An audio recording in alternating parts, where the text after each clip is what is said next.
That evening we lounged in the garden after supper, sitting under a star-studded sky. The constellations shone all around us, and the Milky Way flowed through the heavens like a pale, mysterious river. Near the full moon shone two clear, brilliant stars, Saturn and Jupiter in close conjunction. I began to watch the two planets and to think about their powers that both oppose and complement each other. Jupiter is the great benefactor, a fiery and constructive being.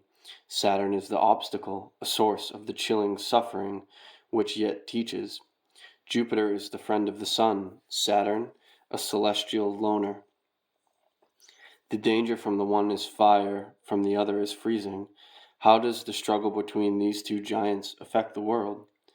The constellation of the Messiahs, Adam Kadmon said softly. His voice seemed to be the distillation of the incomparable night round about me. Again he answered my unspoken thought. The birth of Christ was also preceded by this conjunction. At that time it was in the sign of Taurus, and it brought us Christianity. Now it will bring a philosophical and social revolution, a redemption of the spirit from its prison of matter. The Messiah being born now will open the gate of the new epoch. The Messiah being born now? Where? When? I could not comprehend him. In Lublin, in April of 41, in the ghetto of Lublin, to be exact, where there is the greatest suffering and darkness. The signs of his coming are here already. The man of sin, the great lawbreaker, has appeared in the power of his deceit, and the Messiah will follow his signs, contrasting reality with illusions. He will come as a liberator from the Antichrist, to fulfill the scripture and make the eternal rhythm of the surf of time audible. He will come as the illegitimate child of a Jewish girl, a girl burdened with the sorrow of her people, their frightening cleverness in their sufferings, and the terrified tenderness they show one another in their persecutions. She is the counterpart of that other mother who gave birth to her son in a stable 1940 years ago. His voice was soft and his story was simple, but they kindled a fire within me. I was certain, with an unbounded, unreasoning certainty, that what he said was true and was more real than the visible world around me. And you, why did you go to Lublin? This was the first question I had dared to ask about him. When wisdom is to be born in the stable of human hate, those who are invited to the baptism will reach him by following the star. I have already been invited. That is why I came back from namelessness to prepare for him and announce him. I am here to make the true ones aware that these are the times of which the prophecy spoke. The days are coming when the fast grinding mills will crush every human support. Fires will burn the last refuge of matter. There will not be a single foothold on earth or shelter for fleeing humanity. The golden calf will tumble off its pedestal forever. Floods of tears will not soften the merciless demons who are coming. Oceans of blood will flood nations, cities, houses, and fields. Blood always washes the world clean before it is covered by the cool ocean of Aquarius. These dispassionate, apocalyptic words did not penetrate my mind immediately. I looked at the dark, soft landscape that murmured all around. I could hear the crickets and smell the acacia and elder. Dogs were barking somewhere on a distant farm. From the river I could hear the soft, hoarse voices of the frogs begging for rain. The whole idea of blood and death seemed far away from this clean, peaceful night.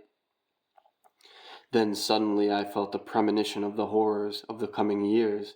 I was overwhelmed at the thought of unsurpassed destruction, the mouthings of rabid hatred, and their corresponding oppression of defenseless masses. The whole was an uninterrupted, suicidal St. Vitus's dance. Suddenly, the landscape about me was filled with ominous life, a murmuring of fearful voices, pulsating in a heart-rending anticipation of horror. The feeling was so real that my heart began thumping violently. "No," I cried, "human beings cannot descend that low. No one could endure such a time." "The human soul is both divine and demonic," Cadmon replied. Which side predominates depends on which of the two forces reaches the control levers first. The elemental influences that pour into the soul attack it irresistibly at every weak point.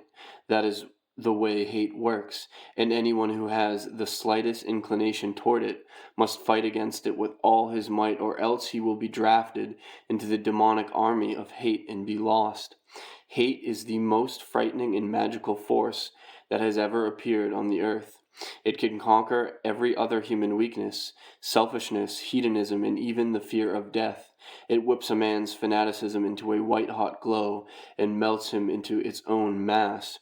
It will even risk its own destruction to destroy. But why must these things happen? My shout echoed among the sleeping trees. If there is a planner with a plan for visible things, how can he give way to the forces of destruction? Precisely because there is a plan behind visible things, was Cadmon's sober answer.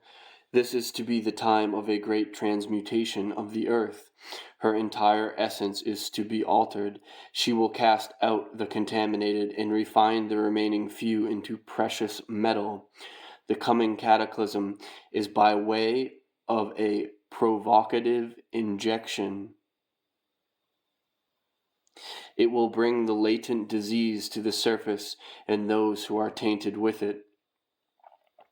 But the people are weak and ignorant, and they act without responsibility, I pleaded. It is their leaders who are educated and unscrupulous. It is they who misuse the black magic of propaganda, not the ordinary man. The transgression is theirs. It is their poisonous editorials and broadcasted word. Bombs that beleaguer the bewildered skulls of the people. How can they defend themselves? They don't have any independent ideas or lines of moral defense, only their wants. They're just children flocking to their doom after the Pied Piper of Hamelin. Why should they be punished? You are quite right. Most people are children. Children who play very cruel games, harming themselves and all other living creatures. The earth can no longer be their playground, Cadmon explained. It is to become the home of reasoning adults.